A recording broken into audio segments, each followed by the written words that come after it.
This is the VOA Special English Economics Report.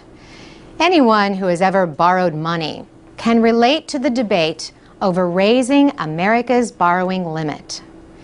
People who have reached their limit can try to ask their bank to increase it and go deeper into debt.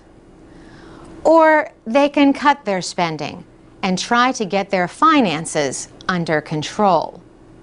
Or they can do both. Either way, they have to keep paying their bills.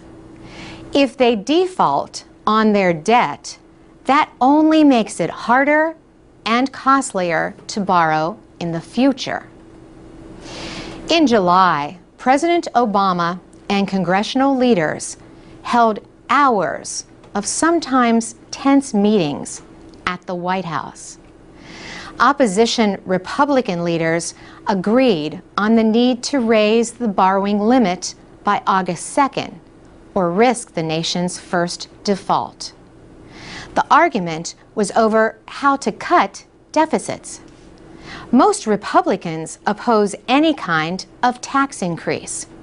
Most Democrats in Congress oppose big cuts in government spending, especially social programs for retirees and the poor.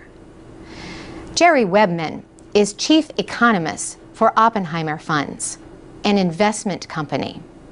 He says the central issue is how the U.S. is going to bring its federal budget back down to a sustainable deficit level.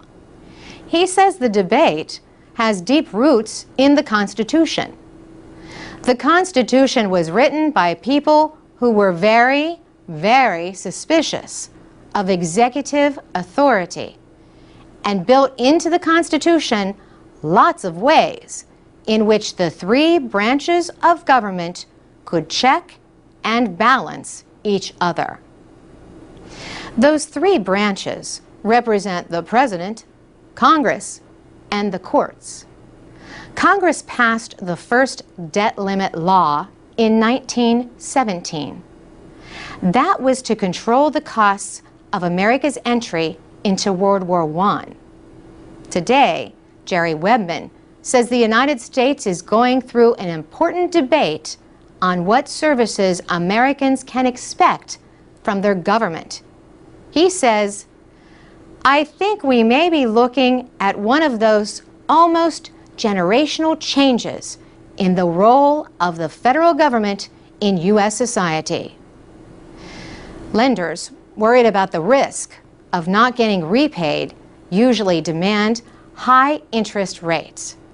That has happened to heavily indebted countries such as Greece, Ireland, and Portugal.